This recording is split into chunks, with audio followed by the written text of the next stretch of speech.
tjetër ka? Ila Muslima nga Report Televizion. Zoti Kryeministër, ju flisni shpesh për përgjegjësi personale, përgjegjësi individuale, kur drejtësia afrohet apo godet familjen tuaj politike apo zyrtar të lartë publik.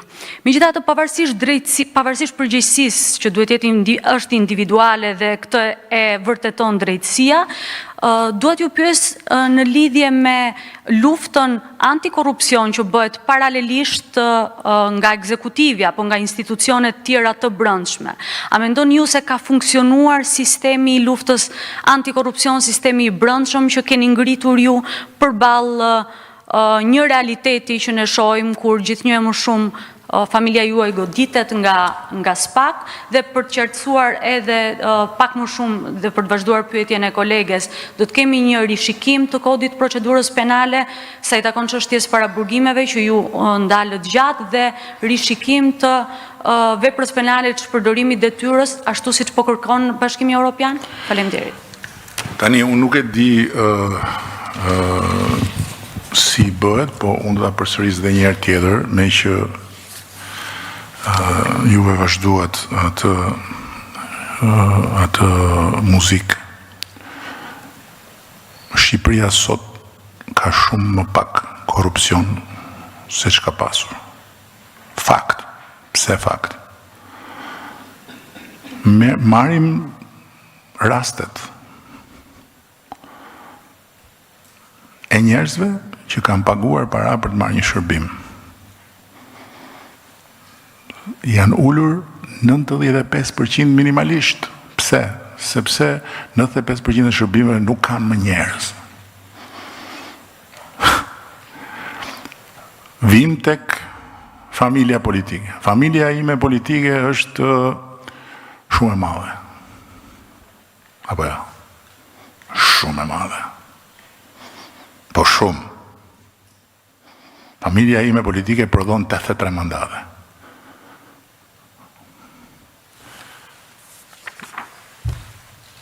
Tridhjetë raste kam numëruar unë në të gjithë këto vite që kanë shkuar dhe kanë marrë akuzë, dhe nga këto 37 raste ka raste për vepra të ndryshme dhe vetëm disa raste për korrupsion. Dhe nga këto raste 80% e tyre i përkasin periudhës së mandatit të parë dhe të dytë. Pra, tenxherët janë më shumë. Temperatura e zjerjes së gjellës me burg, spak, është shumë më lartë. Gjysmë vërtetat janë shumë më tepër. Loja e disave brenda SPAK-ut, që çuditërisht akoma nuk kam dëgjuar të jetë hapur në një hetim, sepse është vepër penale të nxjerrësh të dhëna nga dosja hetimore.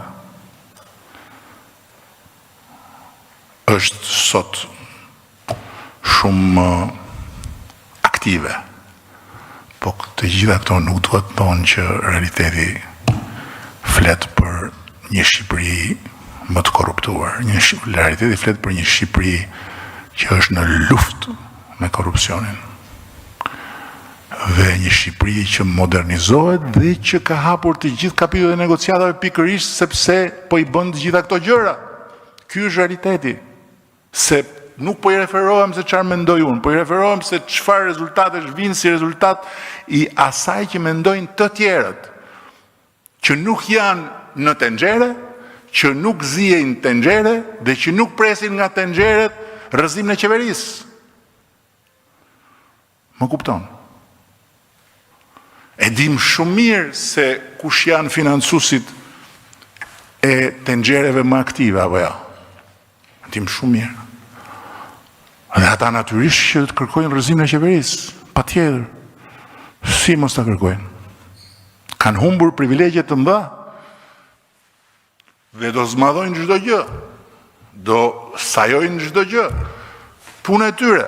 Kjo është koha që jetojmë, full stop. Me qëra fjale nuk duhet kanë marrë vesh, unë kam kërkuar marrëveshjen me Komisionin Evropian që për gazetarët nuk do ketë më penalizim, nuk do ketë më ndjekje penale për shpifje. Do shpifni dhe nuk do ndiqeni penalisht. Ju. Ju nuk shpifni?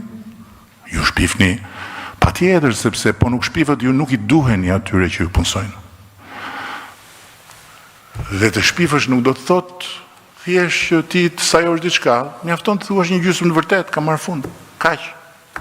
Merre një gjysmë të vërtet, thuaj që ky mesazh I thotë kështu, mbas 3 muaj çka ndodhur kjo, do me thënë ti ke ditur çka ka ndodhur mbas 3 muajsh. Kjo është shpifja, s'ka tjetër. Shpifja është fiks kjo. Jep një gjysmë të vërtet, rrasi pastaj një histori nga mbrapa dhe për shkak të kësaj gjysmë vërtetës, historia duket e besueshme. Dhe tendenca e njeriut është që të keqen ta marrë shumë më shpejt për të vërtetë. Dhe të mirën të mos e besoj. Pse? Kjo s'është në Shqipëri. Një studim për Twitterin tregoi që viraliteti I gënjeshtrave ishte 70 herë më I lartë se sa shpërndarja të vërtetave. Të vërtetat janë mërzitshme. Të vërtetat nuk bëjnë spektakël.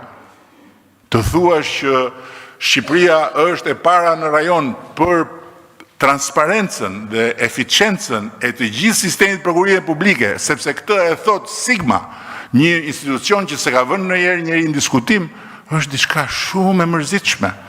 Dhe për këtë shkak është edhe pa përfillshme. Të thuash që Shqipëria është vendi më I korruptuar në botë, se këtë doli e tha një hajvan në Washington, kjo është shumë spektakolare dhe për këtë është shumë e besueshme. Fakt. Urdhëro. Fiorella Beleqja, Dusjenen, zoti kryeministër, për të qëndruar sërish të drejtësia. Ju do qëndrojmë patjetër. Duke u referuar aty, te tenxherët.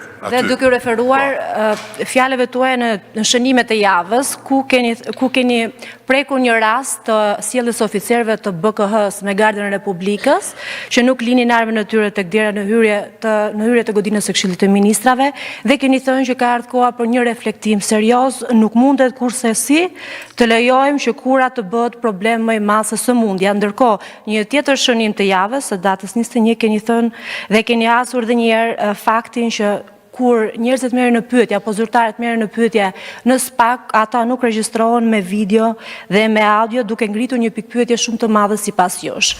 Tha që nuk do të ndryshojmë thelbin e reformës së drejtësisë, por duke referuar këtyre fjalëve, çfarë do të ndryshoni tek ligji të reformës së drejtësisë? Faleminderit. Jo sipas meje. Ja, kjo është një tjetër shpifje. Sepse gjysmë e vërteta është që unë e thash këtë gjë. Gënjeshtra është që e thash thjesht unë. Dhe në fakt unë citova Këshillin e Europës. Unë citova nuk e them unë, e thot Këshilli I Europës. Është shumë problem, thot, që në Shqipëri nuk ka regjistrim të dëshmive me video dhe me audio. E thot Këshilli I Europës. Dhe kur mendoj sa shumë lek kemi dhënë për reformën drejtësi, për shembull se po vite lekët, nuk ju bën përshtypje ju që mblidhen shoqatat e gjykatësve dhe duan t'i rrisin rrogën vetes me gjyq? Pse nuk ja rrisin dhe ju rrogën vetes me gjyq? Të lutem, po të pyes për këtë një herë. Pse nuk i arrisin dhe ju rrogën vetes me gjyq? Pse nuk i arrisin prindrit tuaj vetes rrogën dhe pensionin me gjyq? Pse nuk qohen mësusit t'i arrisin vetes pagën me gjyq. Pse? Sepse askush nga këta nuk ka bindjen se ka dorë dhe gurin dhe arrën. Dhe sepse të gjithë e dinë që rritja e pagave është ekskluzivitet i dy pushtetet tjera, jo i pushtetit gjyqësor. Si ka mundësi që këta tani duan t'i rrisin pagat vetes, ndërkohë që i kanë pagat disa herë më të larta se tonat? Nuk i bën përshtypje kjo?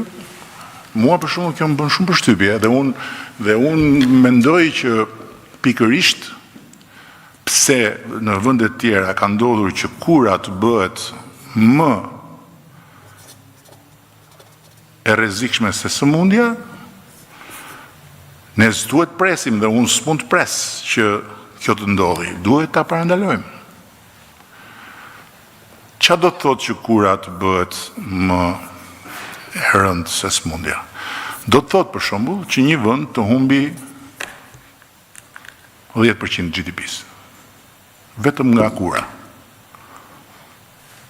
E duam këtë ne në Shqipëri? E duam ne në Shqipëri që të gjithë sipërmarrësit të thonë jo, nuk po investojmë më në ne se kush e di se si vjen puna. Dhe na vinë.